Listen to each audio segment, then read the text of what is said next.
Hey learners, welcome to neuron teacher.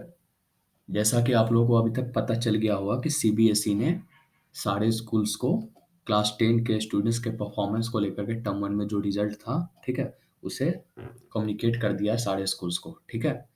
तो साथ ही साथ सीबीएसई ने अपने ऑफिशियल वेबसाइट पे www.cbse.gov.in पे एक सर्कुलर पब्लिश किया आज के दिन ही, यानी 12 मार्च को, ठीक है। तो जानते हैं कि इस सर्कुलर में क्या है। ओके, इस सर्कुलर में वैसे बहुत सारी इंपॉर्टेंट इन्फॉर्मेशन है जो आपके एग्जाम के लिए इसेंशियल है, ठीक है। आपके एग्जाम के लिए बहुत ही इसेंशियल इन्फॉर्मेशन है।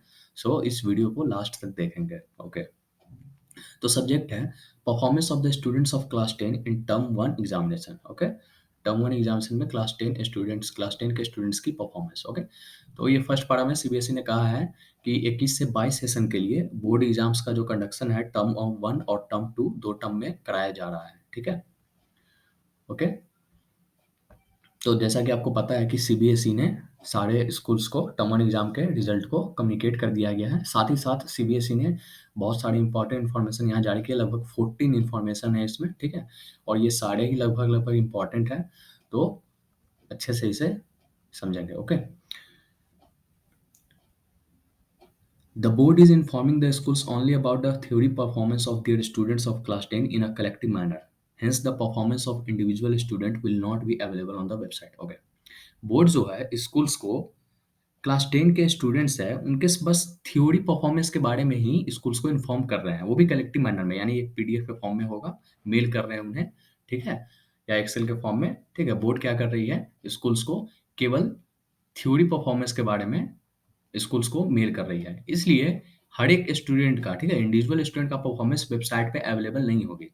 सो आप लोग फेक वेबसाइट या फेक न्यूज़ से सावधान रहें, ठीक है? क्योंकि इस बार रिज़ल्ट जो है सीबीएसई की ऑफ़िशियल वेबसाइट पे जारी नहीं की जा रही है, ठीक है? इस बार का जो रिज़ल्ट है आप अपने स्कूल से अपने रिज़ल्ट की जानकारी ले सकते हैं। Okay. Information about the performance of students is based on the performance of the students uploaded by the schools. Okay. जो स्टूडेंट्स की परफॉर्मेंस की जो इन्फॉर्मेशन है, वो बेस्ड है स्कूल के द्वारा जो स्टूडेंट की परफॉर्मेंस अपलोड की गई थी, उन्हीं पे बेस्ड है, ठीक है?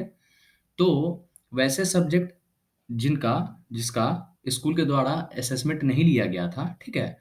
तो उस केस में ओएमआर शीट के स्कैनिंग के आधार पे जो परफॉर्मेंस आया है, ठीक है? उसे स्कूल्स को कम्युनिकेट किया जा रहा है, ओके? और ये तीसरा वाला पॉइंट उस उन स्टूडेंट्स के लिए बहुत ही काफ़ी इम्पोर्टेंट है, जिन स्टूडेंट्स ने अपने टर्म वन एग्ज़ाम को मिस कर दिए थे ड्यू टू कोविड या फिर नेशनल, इंटरनेशनल स्पोर्ट्स और ओलंपियाड्स एटसेट्रा में पार्टिसिपेट करने की वजह से, ठीक है? तो वैसे स्टूडेंट के लिए, ठीक है, वैसे स्टूडेंट का टर्म वन एग्ज़ामिनेशन का कोई परफॉर्मेंस नहीं कम्युनिकेट किया जा रहा है स्कूल्स को, okay? However, their final performance will be assessed based on performance in term 2 examinations, okay. लेकिन फिर भी उनका जो फाइनल परफॉर्मेंस होगा, वो उनके टर्म 2 एग्जामिनेशन में जो परफॉर्मेंस होंगे, उनके आधार पे इवैल्यूएट किया जाएगा, ठीक है? उनका जो फाइनल परफॉर्मेंस होगा, टर्म 2 एग्जामिनेशन के परफॉर्मेंस के आधार पे उसे इवैल्यूएट किया जाएगा। सो कोई चिंता की बात नहीं है, no worry, okay. So next fourth point है, ये एक्चुअल रिपीट है, ठीक है। Only theory performance is communicated to the students. Students को केवल थ्योरी परफॉर्मेंस ही कम्युनिकेट किया जा रहा है, ठीक है। क्योंकि इन्फॉर्मेशन जो प्रैक्टिकल प्रोजेक्ट और इंटरनल असेसमेंट से रिलेटेड है, वो पहले से स्कूल के पास है, ठीक है। एज स्कूल ही ये सब सारी चीज़ें कंडक्ट कराती है, ठीक है। क्योंकि अभी तक केवल टर्म वन का ही एग्जाम हुआ है, तो कोई मार्कशीट कम पासिंग सर्टिफिकेट इशू नहीं किया जा रहा है, ठीक है। केवल एक मार्कशीट कम पासिंग सर्टिफिकेट इशू किया जाएगा, वो भी टर्म टू एग्जामिनेशन के बाद, ठीक है, ताकि प्रीवियस रिजल्ट के साथ इक्वलिटी हो, ठीक है। और ये जो एक मार्कशीट कम पासिंग सर्टिफिकेट होगा, इनमें क्या होंगे, दोनों टर्म वन और टर्म टू के टोटल मार्क्स इसमें होंगे, ठीक है। वो भी टर्म वन टर्म टू के वेटेज के अनुसार, ओके। तो इसमें एक इम्पोर्टेंट पॉइंट ये है कि सीबीएसई टर्म 2 एग्जामिनेशन के बाद केवल एक मार्कशीट जारी करेगी, मार्कशीट कम पासिंग सर्टिफिकेट। इस बार टर्म 1 के लिए कोई मार्कशीट कम पासिंग सर्टिफिकेट जारी नहीं की जा रही है, okay.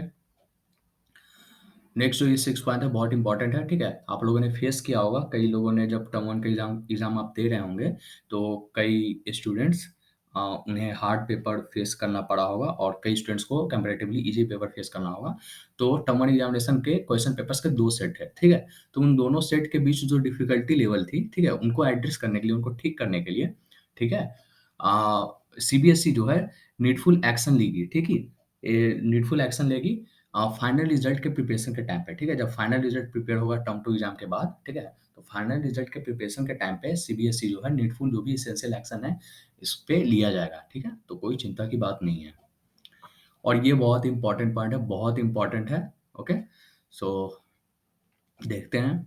The weightage of term 1 and term 2 will be decided at the time of declaration of term 2 result and accordingly final performance will be calculated, ठीक है?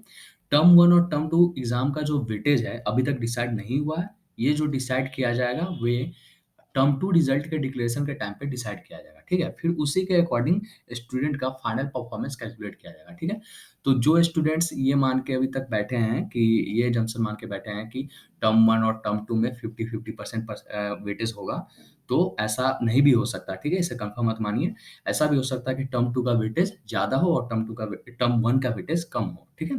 तो वैसे स्टूडेंट जिनका टर्म 1 उतना अच्छा नहीं गया है, तो उनके पास एक तरह से एक अपॉर्च्युनिटी है कि वे टर्म 2 के लिए अभी से ही अच्छे से मेहनत करके, ठीक है? अच्छे से पढ़ाई करके, अच्छे से प्रिपरेशन करके अपने मार्क्स टर्म 2 में इम्प्रूव कर सकते हैं। इससे अगर टर्म 2 का वेटेज अगर ज़्यादा निकला, तो फाइनल रिज़ल्ट जो आएगा वो बहुत ही बेटर आएगा, अच्छा आएगा, ठीक है? ओके, नेक्स्ट पॉइंट है क्लास 10 का जो रिज़ल्ट है केवल टर्म 2 एग्ज़ामिनेशन के बाद डिक्लेयर किया जाएगा। ओके, और 9th पॉइंट ये भी इम्पोर्टेंट है ये भी कि कोई भी एग्ज़ामिनेशन सेंटर में बदलाव नहीं होगी टर्म 2 एग्ज़ामिनेशन में, ठीक है? स्टूडेंट को केवल उन्हीं एग्ज़ामिनेशन सेंटर पे अपीयर होना है, जो एग्ज़ामिनेशन सेंटर उनके स्कूल को अलॉट किया गया है, ठीक है? उनके स्कूल को जो एग्ज़ामिनेशन सेंटर अलॉट किया गया है, स्टूडेंट्स को केवल उन्हीं एग्ज़ामिनेशन सेंटर पे अपीयर होना है, उन्हीं एग्ज़ामिनेशन सेंटर पे एग्ज़ाम देने जाना है, ओके? और आगे है कि कंपार्टमेंट एग्ज़ाम जो कंडक्ट कराया जाएगा, ठीक है? उसका जो सिलेबस होगा टर्म 2 एग्ज़ामिनेशन पे बेस्ड होगा, ठीक है? टर्म 1 एग्ज़ामिनेशन पे बेस्ड नहीं होगा, it will be based on term 2 examination. और प्राइवेट कैंडिडेट्स या फिर पत्राचार विद्यालय का जो केस है, ठीक है? इसमें जैसा कि होता है कि स्टूडेंट्स जो होंगे केवल टर्म 2 एग्ज़ामिनेशन में केवल टर्म 2 एग्ज़ामिनेशन के लिए अपीयर हो रहे होंगे, तो उनके जो प्रैक्टिकल और थ्योरी के मार्क्स हैं, वो उनके प्रो डाटा बेसिस यानी प्रोपोर्शनल बेसिस पे अवॉर्ड किया जाएगा, ठीक है? उनके जो प्रैक्टिकल थ्योरी के मार्क्स हैं, प्रोपोर्शनल बेसिस पे उन्हें अवॉर्ड किया जाएगा, ठीक है? तो कोई दिक्कत की बात नहीं है। अब नेक्स्ट है, ये भी पॉइंट इंपॉर्टेंट है। In all cases wherever problems have been reported in the question papers और marking schemes, due care has been taken by the board and the performance of the students has been calculated by the board taking into account the revised marking scheme, wherever applicable or marking awarding marks for dropped questions in a suitable manner keeping in mind the academic interest of the student, okay? ऐसे सारे cases जिनमें ऐसे problems report किए गए हैं, ठीक है? Question paper से या मार्किंग स्कीम से रिलेटेड, जैसे कि कई स्टूडेंट्स ने फेस किया होगा, हो सकता है, ठीक है? क्वेश्चन्स में कुछ एरर हो, ठीक है? या फिर ऑप्शंस में एरर लग रहा हो कि ये इसका ये भी ऑप्शन हो सकता है, वो भी ऑप्शन हो सकता है। तो ये सब सारे प्रॉब्लम्स जो रिपोर्ट किए गए हैं, इन सबको इन सबको बोर्ड के द्वारा अच्छे से इसका ध्यान रखा गया है, ठीक है? और बोर्ड जो है रिवाइज़्ड मार्किंग स्कीम को ध्यान में रखते हुए, ठीक है? स्टूडेंट्स की परफॉर्मेंस को कैलकुलेट किया जाएगा, ठीक है? रिवाइज़्ड मार्किंग स्कीम को ध्यान में रखते हुए बोर्ड जो है स्टूडेंट्स के परफॉर्मेंस को कैलकुलेट किया जाएगा। हाँ, फिर अगर ड्रॉप्ड क्वेश्चंस की बात करें, ठीक है? ड्रॉप्ड क्वेश्चंस की बात करें, वैसे क्वेश्चन जिनमें मिस्टेक हो, ठीक है? जिनमें एरर है या फिर क्वेश्चन सही है तो ऑप्शन में उनके सही ऑप्शंस अवेलेबल नहीं है, ठीक है? तो बात ये है कि अगर क्वेश्चन में कोई एरर है तो उसे ड्रॉप्ड क्वेश्चन कहते हैं, ठीक है? तो ड्रॉप्ड क्वेश्चन के लिए जहाँ कहीं भी एप्लीकेबल हो, ठीक है? तो स्टूडेंट के एकेडमिक इंटरेस्ट को ध्यान में रखते हुए, ठीक है? स्टूडेंट के एकेडमिक इंटरेस्ट को ध्यान में रखते हुए ड्रॉप्ड क्वेश्चन के लिए जहाँ पे भी एप्लीकेबल हो, ठीक है? उन्हें मार्क्स अवॉर्ड किए जाएँगे, ठीक है? तो ये पॉइंट ये कह रहा है, ये पैरा, ठीक है? सो कोई चिंता की बात नहीं है, सारे फेवरेबल में हैं। ओके। ओके, नेक्स्ट है अनफेयर मीन्स के action as per rules on unfair means sub judice not eligible and result letter cases etcetera will be taken at the time of final result, such candidates are presently allowed to appear in top 2 examination, okay. वैसे student जो unfair means में फंस गए थे, ठीक है, या फिर एलिजिबल नहीं है या फिर रिजल्ट लेटर केसेज है, ठीक है, तो उन पे जो है फाइनल रिजल्ट के टाइम पे एक्शन लिया जाएगा, लेकिन उन स्टूडेंट्स को अभी के लिए अलाउ किया गया है टर्म 2 एग्जामिनेशन में अपीयर होने के लिए, ठीक है? तो वैसे स्टूडेंट टर्म 2 एग्जामिनेशन में अभी के लिए अपीयर हो सकते हैं, कोई दिक्कत नहीं है। ओके। और नेक्स्ट 14th पॉइंट है, ये भी इंपॉर्टेंट है, ठीक है। Online dispute redressal mechanism term one examination के लिए, ठीक है, अवेलेबल कराया जाएगा जल्दी, ठीक है। तो इसमें क्या होगा कि वैसे स्टूडेंट जो अपने टर्म वन के रिजल्ट से सेटिस्फाइड नहीं है, जिसे लगता है कि हमारा जो मार्क्स है कम आया है और ज़्यादा आना चाहिए, या फिर जो भी डिस्प्यूट है, जो भी विवाद है, उसको ऑनलाइन रिड्रेस किया जाएगा, ठीक है। तो ये जो फैसिलिटी है ऑनलाइन डिस्प्यूट रिड्रेसल मैकेनिज्म की, ये फैसिलिटी अवेलेबल रहेगी 26 मार्च 2022 तक, ठीक है। आप ये डेट याद रख सकते हैं, 26 मार्च 2022 तक ये फैसिलिटी अवेलेबल रहेगी, ठीक है। बट फिर भी ये जो डिस्प्यूट है ये डिसाइड किया जाएगा, ठीक है, टर्म 2 के रिजल्ट के डिक्लेरेशन के बाद वेरिफिकेशन शेड्यूल के साथ इस डिस्प्यूट के बारे में डिसाइड किया जाएगा, ठीक है। सो ये सारे जो मैटर है ये टर्म 2 रिजल्ट के डिक्लेरेशन के बाद होगा, ठीक है। So it was all about the circular published by CBSE on 12th March. Okay. So if you found this video useful, do like this video and consider subscribing to this channel as I upload and teach here biology of class 10 NCRT CBSE. Okay. So do share this video with your friends and classmates so that they could also get information regarding information regarding this exam. Okay. Thank you.